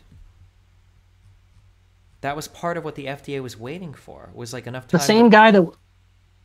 Yeah, go ahead. I mean, isn't there like a revolving door between the pharmaceutical companies and the FDA? Like the same guy who runs the FDA was working at like Pfizer last week or something like that. First of all, I doubt that's true. But secondly, the FDA only approves like. Isn't it like 20 drugs a year? The FDA approval process is incredibly stringent. Like, I think half of drugs that make it to phase 3 trials end up failing. Why would the FDA, if they were just an open door, revolving door, why would it cost so much money to get a drug to pass phase 3 trials to be approved by the FDA if they just approved everything? If they just approved everything, what do you mean? Like, they only approve like a handful of drugs every year. It's not that many. Wouldn't they approve more if they were just going to like approve anything, if it was just like a revolving door? I assume so. So then why don't they? I don't know. Well, don't you think that kind of like breaks apart some of your conspiracy? How's that? How's it break apart my conspiracy? Well, if it was just an open revolving door, then wouldn't they just approve every drug that the greedy pharmaceuticals want to be approved? No, but I mean, if you're more likely to get your drug approved if you were working at Pfizer last week and now you're the head of the FDA. You're much more likely to get your drugs approved through their process. I don't think that like. It doesn't seem like they're not nonpartisan. It's not just one guy at the FDA that's in charge of approving stuff. No, but I'm saying it's a revolving door of people that they go from pharmaceutical industry to FDA chair. It's the same thing with every part of our government. You go from Secretary of State to a weapons contractor or whatever. You go from one sector to you go from the government to the private sector, and then you regulate yourself, or the other way around. You go from the private sector to the government, and then you regulate the company you were just working at. I mean, that's not very good. Why, if that's true, if the FDA is so corrupt and all that, then why do so many European, South American, African, and Asian countries approve it too? How does the FDA? They just follow whatever the USA does. I mean, that's what I would assume. Why would you just follow what the USA does if they know the FDA is corrupt? If they think all the United States is spending hundreds of millions of dollars on research and they don't have to spend that money, I'm sure they just approve whatever the FDA tells them to approve. I mean, if you're spending lots of money doing all these expensive double-blind studies and you don't want to do that for each and every country, such as in South Africa or whatever, you just say, hey, it's good enough for America, it's good enough for here, we'll approve it, why not? That's what I'm assuming. Okay. Have you ever heard of the term, this is kind of esoteric, but have you ever heard of the term epistemology? No, I haven't. It's just kind of like it's like asking like, how do we know which things are true or not, basically, right? So how do you, like, let's say that you want to look up information on a medical treatment. Like, what's the process that you would use to see if this medical treatment was good or not, if you had to do this? I do my research, do lots of looking up, and honestly just Google the shit out of it. Look at this, the peer-reviewed studies. Look at the anecdotal evidence. Okay, wait. Of people So that real have quick, taken the medication. so it's not the peer-reviewed studies because you reject the FDA-approved peer-reviewed studies. Yes. I don't look at peer-reviewed studies. I'm just saying in general. Okay, well, sure, yeah, but you said that in general, but you don't, because there's no peer-reviewed studies that link vaccines to autism, and there are no peer-reviewed studies that support ivermectin as a treatment for the coronavirus. So my question is, are you never worried that you might just stumble on a website of like a conspiracy theorist guy that's like, oh, hydroxychloroquine, oh, remdesivir, oh, ivermectin? Like, how do you know that you're like not just stumbling onto some website that's made by like a bunch of conspiracy theorists that don't actually do any of the research? Double check. I mean, look it up elsewhere. See what the. But when you say look it up elsewhere, like what, on other conspiracy websites, right? Like. Not conspiracy, just do research. I mean, whether it's on Yandex or Bing or Google, do a lot of research about whatever drug you're using. Look what other people are using or other people are saying about the drug. So look at the different studies. Yeah, so I'm curious. So let's say right now, okay, let's do like a live walkthrough. I'm curious. So I want to know, here's a question that I want to know. Do the mRNA vaccines prevent you from being hospitalized or protect you from hospitalization if you are infected? How would you go about like researching this? Like, what would you look for? mRNA vaccines protect you from hospitalization. You would look at the hospitalization rates of people who took the vaccine versus those that didn't. Okay, sure. So let's like look that up. I'm curious. Like, what do we find on Google when we look that up? So if we type in like, yeah. Okay, hospitalization. Why not? I'll do it. Hospitalization rate vaccinated versus unvaccinated. Okay. Wait, so what's this first thing? Yeah, okay. Oh, excuse me. Okay, the ratio of hospitalizations to cases was moderately lower among fully vaccinated compared with unvaccinated. 13 per 100 cases versus 19 per 100 cases. Okay. Where are you going with this? Well, so that seems to be decent evidence that points to the fact that it probably is good to get vaccinated, right? Okay, what about the study I just showed you? The vaccinated people No. It's deadlier in England. The thing is, I don't know where these pictures come from. So I'm just curious, like, how do you find stuff like this? We can go to Public Health. We can go to Public Health England and look up SARS-CoV-2 variants of concern. A technical briefing page or draft number 21. So let's see, like, well, let's see. So if we know that England, if we know that the United Kingdom does this type of research, so let's look up, let's Google like UK vaccine effectiveness. And what do we think we'll find if we look that up? I think we'll look up whatever we're told. I mean, so like, Google puts certain results at the top of the result they want you to see. Okay, so then we can scroll down if we want. Or we can use Bing, or we can use DuckDuckGo, or any other search image you want. Let me try Yandex. What do you want me to look up? UK, what do we look? UK vaccine effectiveness. Okay.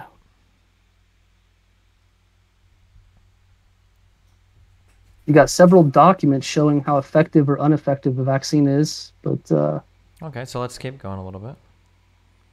Okay. We don't have to go on this site. We can go to find something a little easier to read, right? Vaccine efficacy. Let's see. So all COVID-19 vaccines approved by the WHO for emergency use listing have been through randomized clinical trials to test their quality, safety, and efficacy. To be approved, vaccines are required to have a high efficacy rate of 50% or above. After approval, they continue to be monitored for ongoing safety and effectiveness.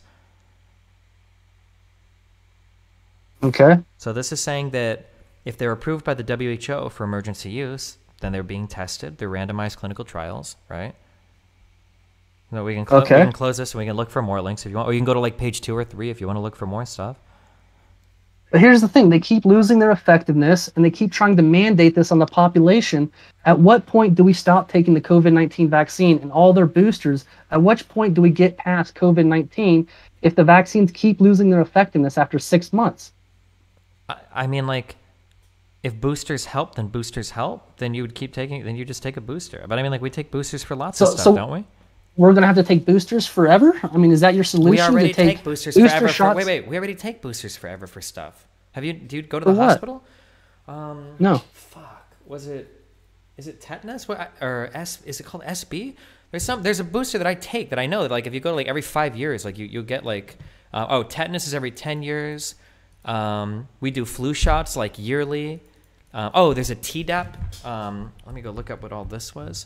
There's a Tdap booster. So this is for tetanus, diphtheria, pertussis. But yeah, there's already boosters that we do. You can get pneumonia vaccines when you're 60. Like, I think you can get boosters for MMR. I think for measles, mumps, and rubella. I'm not 100% sure. If you're in the military, you get a ton of fucking shots every time you deploy to like another place. But I mean, but if they work, why wouldn't you do that? Why? Here's my question for you. Why? So like, this is how I think, okay? Because to be honest, I'm like a young dude. I really, if I get sick, I'm probably gonna survive, right? I'm not worried about that. And I mean, like, at the end of the day, I do politics online because I get money talking about this shit and it's fun for me and I enjoy it. Like, I'm not like serving a party. I don't get paid to talk about any of this shit that I do, like from like a pharmaceutical company. So I travel around a lot with my fiance. When I look at all the data, why would I not get vaccinated? Why the fuck would I ever want to risk getting the coronavirus and having long-term damage to my heart or my lungs or my brain, because there's a lot of brain clotting that's been associated as well? Why the fuck would I risk that when I could get a vaccine that, let's say that it's just 30% effective? Even if it was only 30% effective. Do you play video games? Yeah. Wait, what do you play? I used to play old school RuneScape, but now I kind of play Arma 3. Okay, fuck. You don't really play any MMOs. But like, if you were to play any type of video game where well, say even an Arma, right? Different types of helmets or body armor, right? Like if some armor or body armor gives you like 20% greater effectiveness against certain shots, you'd always take it, right? Like you'd never, even if it was just 20%, you'd always be like, yeah, that's a no-brainer. Especially for a vaccine that is free and like, what, maybe you get a cold for a day and then you're done, right? Like, why would you not do that? It just seems like so easy. We keep seeing horrible reports, whether they be on Reddit vaccinated or others, of people who take the vaccine and have horrible reactions. I mean, I read recently that 82% of women who get the vaccine in the first trimester, 82% of them have spontaneous miscarriages. Okay, so let's look that up. So let's go to Google or the Yandex or whatever site you want to, and let's look up pregnant women vaccines. All right. Okay, wait. So what you just Googled was 82% first vaccine, and the first thing that popped up was study did not show 82% miscarriage. Mm-hmm. Okay, the study is found the rates of miscarriage were no different than those before COVID-19. Okay. I could be wrong about that. Well, let's see. The article claims the true miscarriage rate was 82%. This was calculated by excluding all 700 participants who had live births who were vaccinated in their third trimester. This left 127 people who received the vaccine in the first trimesters, 104 of whom had miscarriages. So out of the 127 women who received the vaccine in their first trimesters, is that right? 104 of them had miscarriages? I mean, that'd be correct, wouldn't it? 82%? Sure. Are you there? Like, but they removed like all the people that had already made it to like the second and third trimester.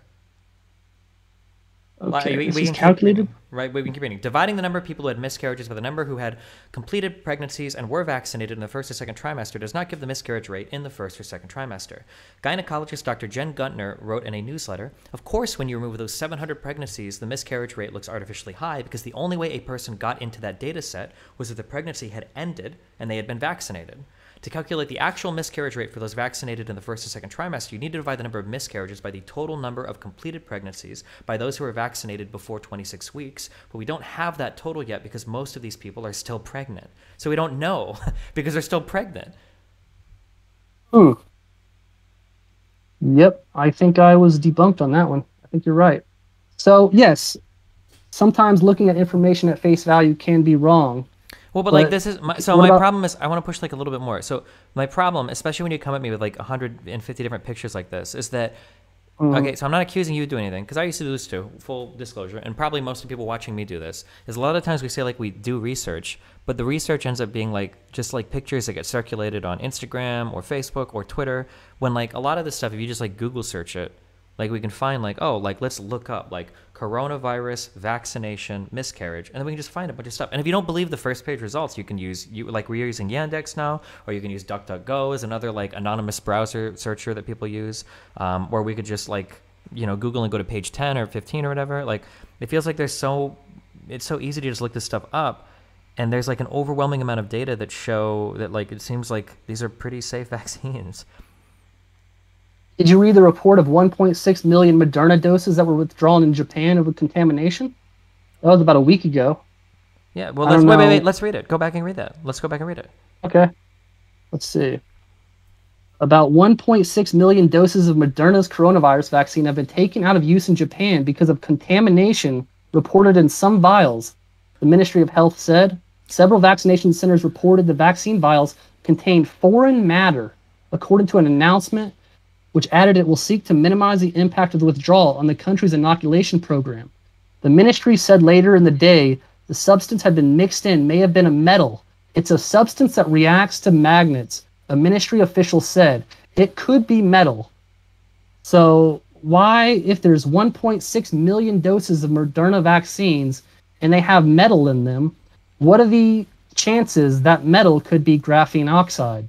They say it's stainless steel. I read another report saying it's stainless steel, but I'm not sure I believe that. I believe that metal inside the vaccines could be vaccine oxide. So let's keep reading, graphene right? oxide. So yeah, you go. Yeah. So the company is investigating the reports and remains committed to working transparently and expeditiously with its partner, Takeda, and regulators to address any potential concerns. A Moderna spokesperson told Nikkei, saying the drug maker believed a manufacturing issue at a plant in Spain was the cause. The vaccine lot in question and 2 adjacent lots have been put on hold out of an abundance of caution. The Japanese ministry has not halted the use of the Moderna vaccines and other batches, deeming them safe. Prime Minister Yoshihide Suga, I don't know how to pronounce this, told reporters on Thursday afternoon that he had instructed the ministry to look into the case with safety as its top priority, adding that he had received reports that the withdrawal won't have a significant impact on the country's vaccination campaign. So it sounds like they found a batch where there might have been some... Yeah, wait, can you hear me? Yeah, it glitched out for a second. Yeah, so it sounds like they probably found a batch where some of the stuff might have been contaminated. However, so NASDAQ listed Moderna confirmed receiving several complaints of particulate matter and vaccine vials distributed in Japan, but said that it had found no safety or efficacy issues related to those reports. It might have been somebody messed up some of the bottling. It sounds like in a plant in Spain. It's possible, but... I mean, like, that's probably going to happen at some point, right? Like, there is no perfect manufacturing process for anything, right? They're just going to find metal in the vaccines you're injecting? That's just going to randomly happen? Just got to accept it and move on? Well, I mean, you accept this potential literally anytime you put anything into your body ever, right? Well, not if we refuse to take the vaccine. We don't have to accept that. I mean, but like you probably eat fast food, don't you? Like people have found rat heads and like chicken poop and all sorts of crazy shit like in every restaurant across the world. Or more seriously, there have been like foodborne illnesses that have spread, you know, through like Chipotle or other like major things as well. Like this, like safety recalls happen a lot. Like things get fucked up sometimes. Like it happens. If my immune system will handle that if I eat something bad, but I mean, if I inject something bad, my immune system can't handle that. It could kill me instantly. Eating bad stuff. Eating bad stuff can absolutely kill you too.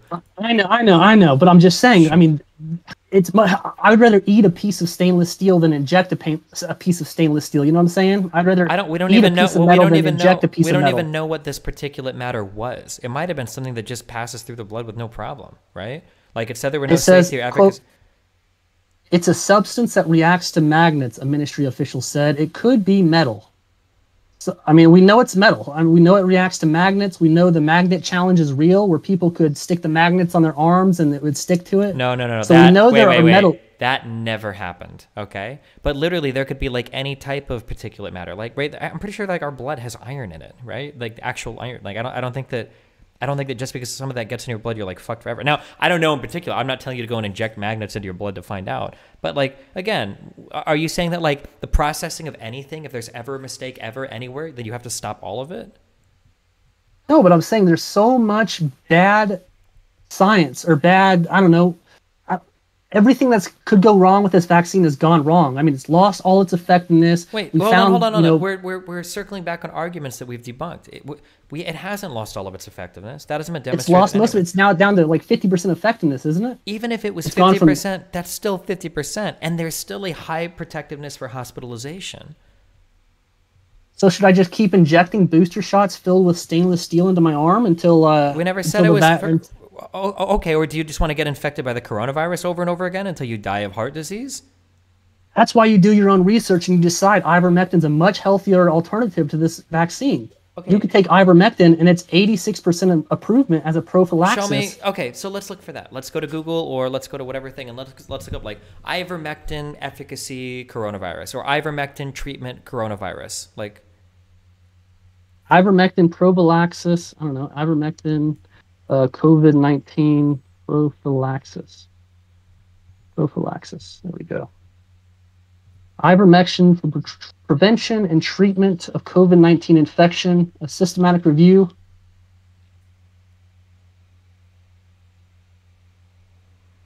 Okay. Meta-analysis of 15 trials found that ivermectin reduced the risk of death compared with no ivermectin. Average risk ratio 0.38, 95% confidence interval. I don't know what that means. Moderate certain. Okay, this result was confirmed in a trial. Sequential analysis using the same Durkheimian-Laird method that underpinned the unadjusted. Okay. Low certainty evidence found that ivermectin prophylaxis reduced COVID-19 infection by an average 86%. So I mean that shows ivermectin used as a preventative reduce COVID-19 infection by an average of 86%. So if you're taking ivermectin regularly, you could possibly never get COVID-19 if you keep taking it. So on one end, I can give you a ton of peer-reviewed research that shows that the coronavirus vaccines are effective. And then on the other end, you can give me a meta-analysis of 15 trials that shows that with using, using low certainty evidence, that as a prophylaxis, it might reduce COVID-19 forever. So you're going to take ivermectin forever, but you won't take a booster shot every 6 months. Is that your plan? Yes, I'd rather take ivermectin every 6 months than a booster shot every 6 months. How often do you think you'd have to take the ivermectin? Why do you think you only have to take one dose every 6 months? I think it works on, I could be wrong, but I read in Africa, some people, they take ivermectin every 6 months just to kill all the worms inside of them. Well, but we're not talking about worms. We're talking about ivermectin as a prophylactic for the coronavirus.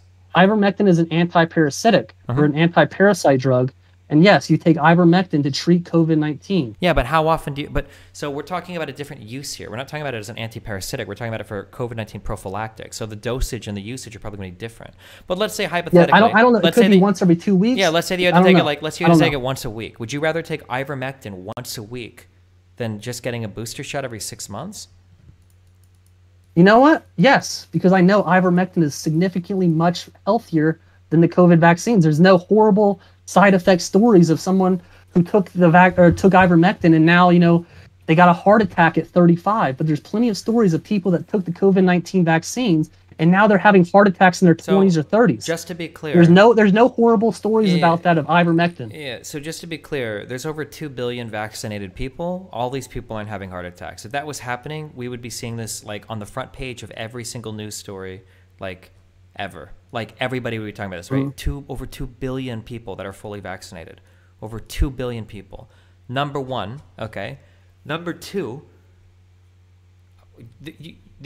there is no good trial. There are no good studies yet showing that ivermectin is effective. Why not at least wait for some real research on the ivermectin stuff to come out?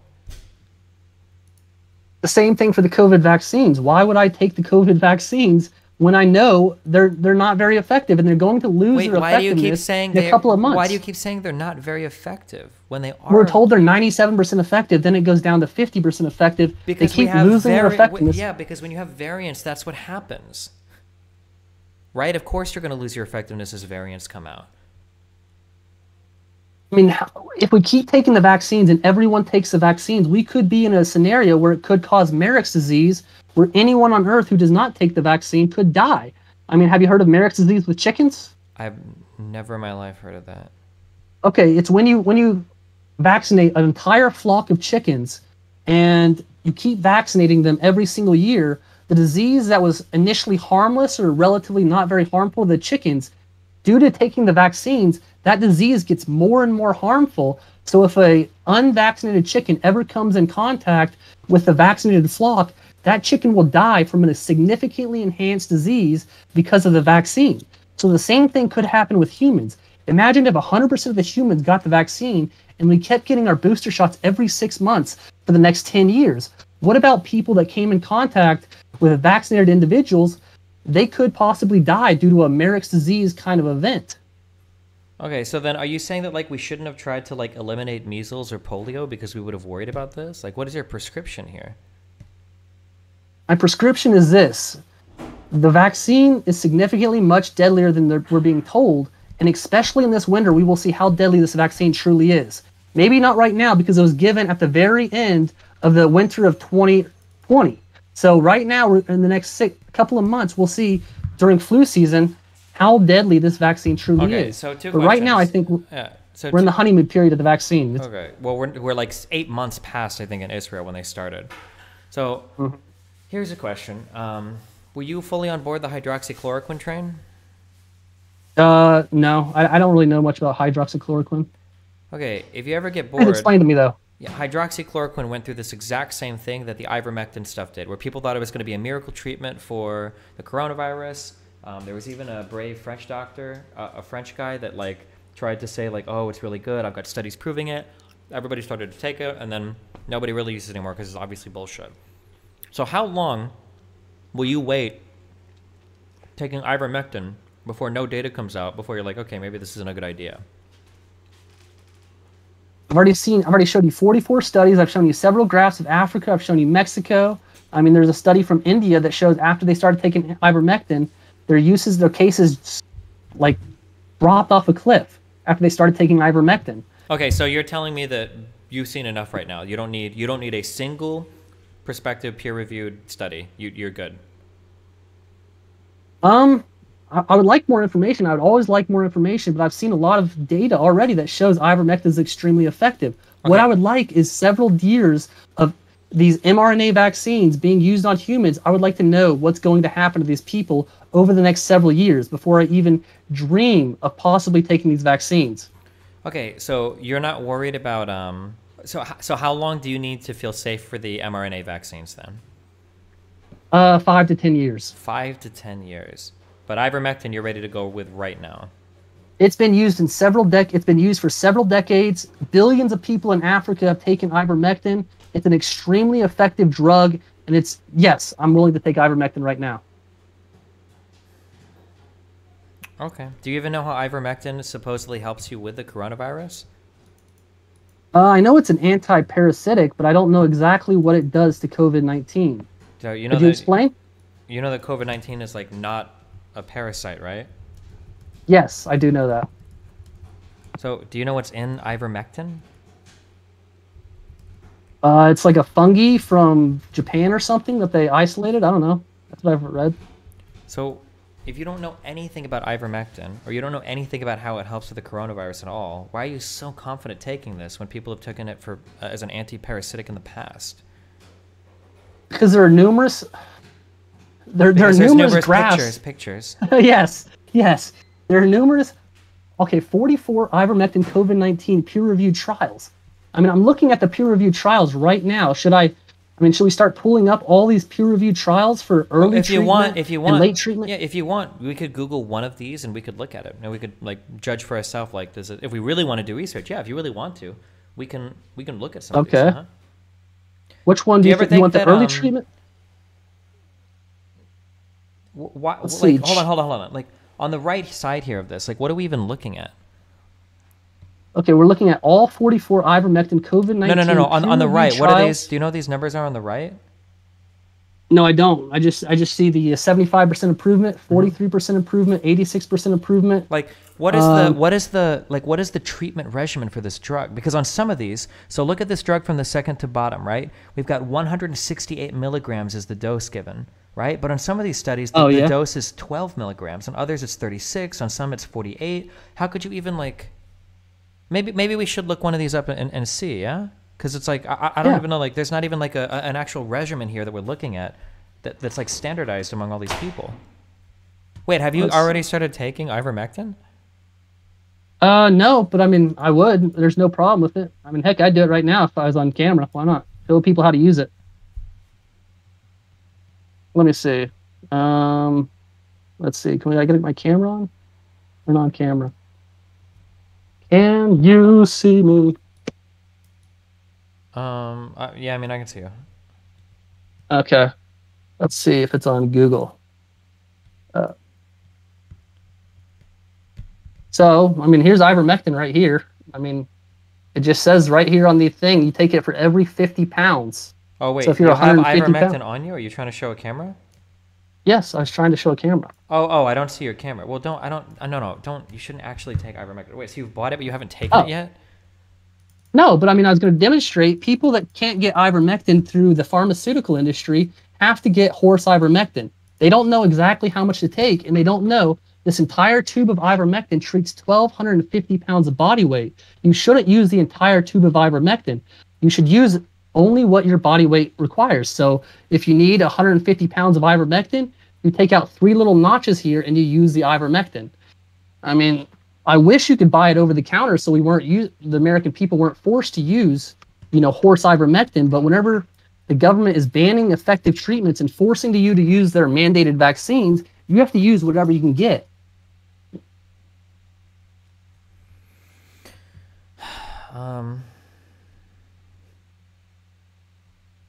Okay. Well, do you want to look up one of these studies and see if we can find? Yeah, please, please. Let's look up the first one. What's that one? Child Hurry Ivermectin COVID-19 study.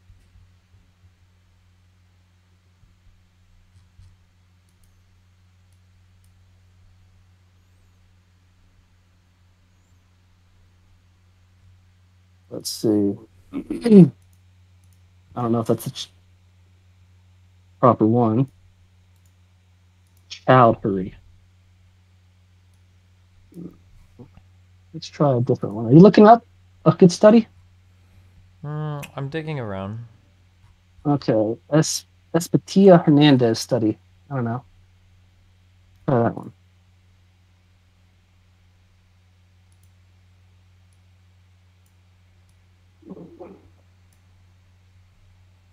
No. Let's see. Well, that's another study. So this is called the mechanism of action. So that's probably going to talk about how ivermectin actually works, which it binds. I don't remember how it binds to some cargo transport protein or something that takes stuff into the nucleus. So supposedly it blocks the. I don't remember exactly how, but that's probably what that is about. You send me? Are you looking at this page, or are you sending me a study? Oh, I'm just watching your stuff. I was Oh, okay. curious if we can find it. So here, if you want, we can read You'd through. be a lot better at finding this than me. Sure, we can read through this Twitter thread if you want. Please do. Hold on.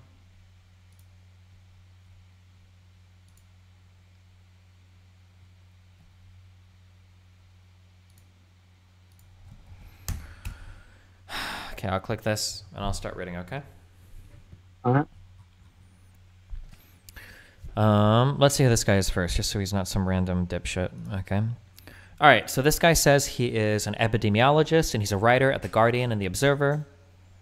He is working, I imagine, on his PhD at the University of Wollongong, Australia, whatever the fuck that is. So I think this is the website where all your charts come from because it looks similar, but So I've been talking about ivermectin a bit recently, and every time I mention it, someone will link me this odd website, ivanmeta.com. So, a bit of review. I think this falls pretty solidly into the category of pseudoscience. This is tweet 1. The semi-anonymous site claims to be a real-time meta-analysis of all published studies on ivermectin, collating an impressive 60 pieces of research.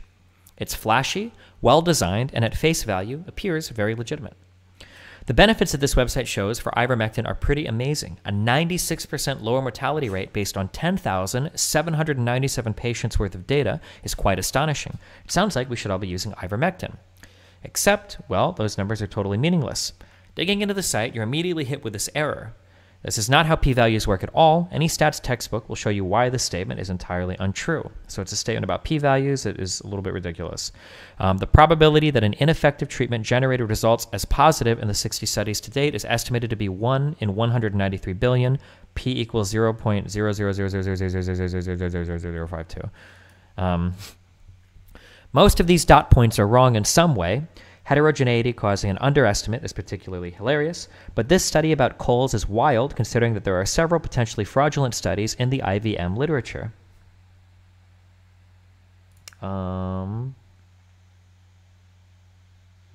So down here, there's a box that's boxed around this. The evidence base is much larger and has much lower conflict of interest than typically used to approve drugs.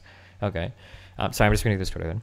Going back to the heterogeneity point, this is an explanation from the authors about why heterogeneity is not a problem in their analysis. They appear to have entirely understood what heterogeneity is. Hint, this is more about bias than heterogeneity.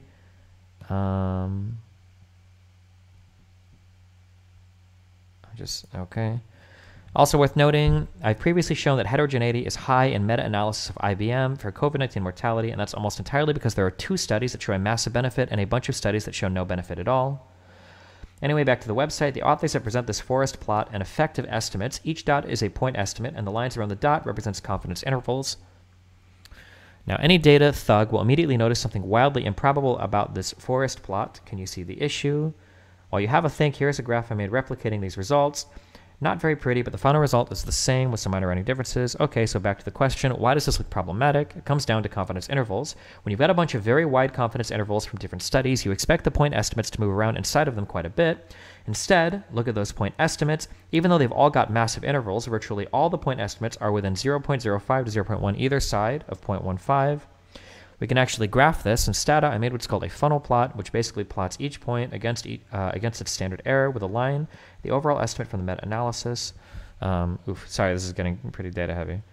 And what you expect to see if there are no issues is an equal number of points on either side of the line at similar positions. Instead, virtually every point is below the estimate of the effect. Shit, okay, sorry. This is like all like really heavy data stuff. Wait, are you still here? Yep, listen. Yeah, Can you hear me? Yeah. So it seems like she just doesn't trust the studies that show ivermectin's effective. No, not the studies, but the methodology of the meta-analysis.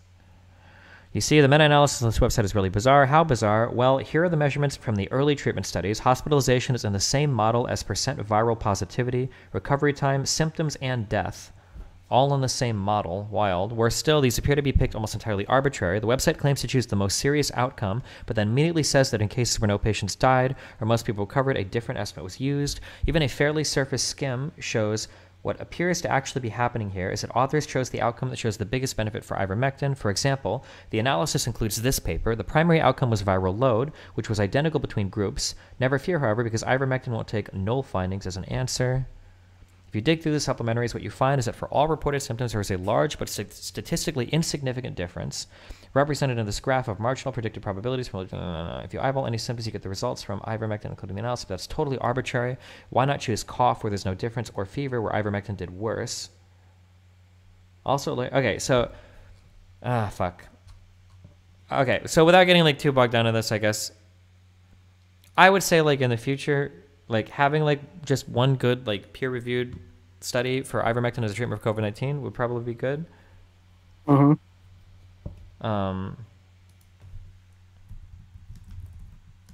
But I mean, like without any of that, I mean, like we can group together like 100 like random studies on a site and do it, but So we found metal contaminants in the vaccines, and now they're showing they're losing their effectiveness. What's the long-term solution here? What's the long-term solution of COVID-19? I think it's truly to throw away all the mRNA vaccines, all of them, and go back to using regular medications that aren't with these new technologies. We should go back to ivermectin and vitamin C, vitamin D3, anything else that could help. Zinc, anything that helps with COVID-19 that isn't an experimental vaccine that we don't know the long-term effects 5 to 10 years from now are. So, my question, I've tried to prove that the ivermectin is extremely much more effective than the COVID-19 vaccines. What other way can I do it without giving you a peer-reviewed trial over what do I do? What evidence can I present to you other than a peer-reviewed trial showing that the COVID-19 vaccines aren't as effective as we're being told? Hold on. Okay, say that one more time. What evidence can I give to show you the COVID-19 vaccines are more effective than ivermectin that is not a peer-reviewed trial? Peer-reviewed trials are how we... Or peer-reviewed paper, whatever. That's like asking me, to say, how can I prove to you that I'm, a better player without us 1v1ing, in a video game? That's how you prove it, right? I don't know. If you really don't want the new experimental vaccines, there are older style vaccines, right? The AstraZeneca one uses the adenovirus vector or whatever. There are other traditional vaccines. You don't have to use the mRNA ones, right? What if I don't want a vaccine at all? I don't want anyone around me to have a vaccine. You don't want any vaccines ever? You want to get rid of all vaccines. You don't want any vaccines Well, ever. let me show you this. Here's another graph. This is death from common infectious diseases declined 90% before vaccines were introduced. Whooping cough, measles, typhoid fever. No, there was no vaccine for typhoid fever, but polio and diphtheria, I can't pronounce it. All of these diseases were losing a lot of the death rate was plummeting ever before they introduced a vaccine. So, how effective vaccines truly are, we don't know. Because, all these horrible middle-aged diseases were in sharp decline before vaccines were ever introduced to the general population.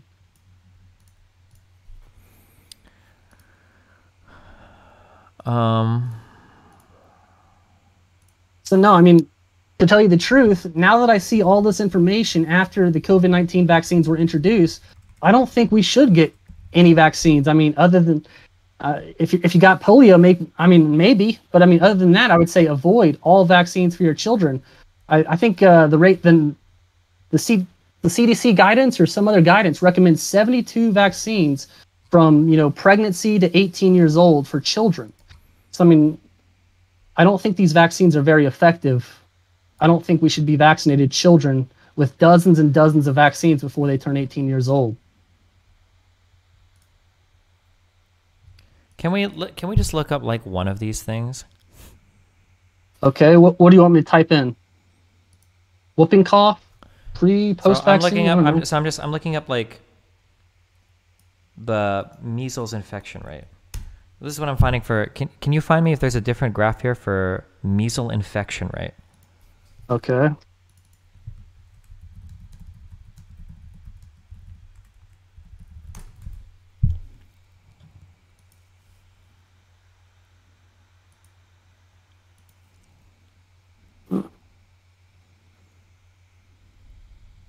Here's one from the US.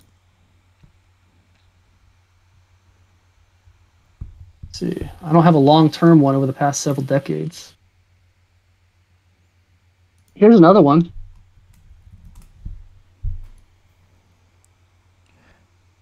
Okay, so I'm looking at that graph. Is that from the UK? I don't know. Because when I look up graphs of measles, I see a whole bunch of graphs where there were a lot of cases and then they drop by 90%, and it's after the vaccines are introduced. So I don't know where that picture comes from that you have of 6 different I don't know what the source is for that, but I'm just curious. I just started looking up measles vaccine, or I'm sorry, like measles infection rate or measles infections by year, I'm not finding any graph that looks anything like whatever you just showed me. Are you looking at my screen? So if you see the death to case ratio, the death to case ratio looks almost exactly like the graph I'm showing on this one. Oh, now sure. The measles incidence wait. Yeah, the death rate got better, but that's because we get better at treating these conditions. But why the fuck would you treat the conditions when you could prevent it with a vaccine? Who the fuck wants to survive having measles? Why would you want to survive? Why would you want to get measles? That destroys your entire immune system. It says 99% of the reduction in measles deaths happened before vaccination was introduced in 1968. Sure, because the standard of care increases. But why would you want to get the measles? Why I don't want to get measles. Then why wouldn't you just get vaccinated? Because giving your children dozens of vaccines for all these different diseases could have a cumulative negative effect more than what it could solve. Do you know what else has a cumulative negative effect on the body? Every time you get a disease like this, it has a permanent negative effect on you. Every time you get a big infection like this, that stuff lasts for life. Stuff like influenza or measles or even chickenpox, like this stuff takes a permanent toll on the body. None of this stuff is just cleared up and gone in a day or two. Like this stuff leaves lasting damage.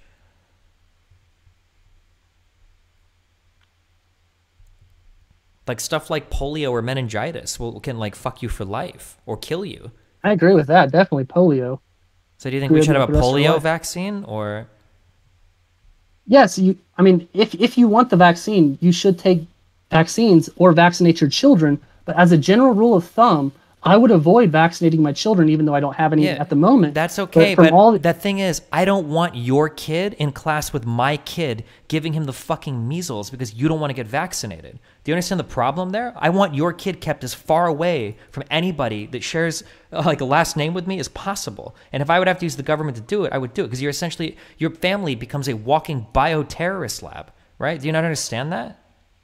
Do you think my children should have to take dozens of injections to be able to go to public school? No, they can stay home. No, they don't have to. They don't want to. But if they want to go to school and sit next to my kid, yeah, absolutely, they should have to. Otherwise, they can sit at home and die with their parents. I don't need that shit next to my kid. Like, could you imagine losing your child because another kid had a vaccine-preventable illness that they contaminated your kid with, like against his will, and then you have to sit there and watch your child die in the hospital because some other family didn't want to get a vaccine? Because, like, why would you do that? Why would you think that's acceptable? Why do you think it's acceptable to force hundreds of millions of people to take injections they don't want, even if it's not effective? Because you're trying to convince me that people should be forced to take millions of people should be forced to take vaccines they don't want, all because of the possibility it could save someone else's life in the future. Because all of these vaccines, in order to get FDA approved, have a high efficacy rate. They help. And a lot of these vaccines are transmissible from one person to another. So if you're getting sick and you're infecting other people, I mean, like, yeah, there should be some minimum level of responsibility that you take to ensure that that doesn't happen. And a vaccine is an incredibly easy thing to get. Hundreds of millions of children have gotten vaccinated. They're fine. I mean, if you want to keep your kids at home and homeschool, you can do that. But like, why? I would be more than willing to do that if I didn't have to pay taxes. But if I'm forced to pay tax, like, that's the problem. Like, I would have no problem with that if I didn't have to pay taxes or property taxes, which go to the schools. But I mean, as long as I'm paying property taxes, I don't want to be forced to take injections to send my kids to public school. That's not right. Well, you can always move to California. They don't pay property taxes there. Prop 13. But, all right. Well, is there any other final things you wanted to go over for this, or? No, I thought that's all the information I wanted to share. But now that I did shit on the first subject, we'll avoid the second subject. So we'll avoid that one. But I really appreciate you letting me debate you, and hopefully I'll get much better at debating and bring a lot more evidence to the table in the next debates. All right. Well, yeah, I appreciate the conversation. I'll see you later. Oh, wait. Before you go, I want to show you a meme. Can I show you a meme? Yeah. I want to show you a badass. Please. Okay. Pull up the screen. I want to show your audience this cool meme. I think you'll love it. I really do. Okay. Yep. We're watching. Well, it's on the screen, but let me show you. Can you put that on screen? Yep. I made this. This is my very first meme. I want your audience to see it. Yep, I got it. They all saw it, okay? Oh, man. All right, well.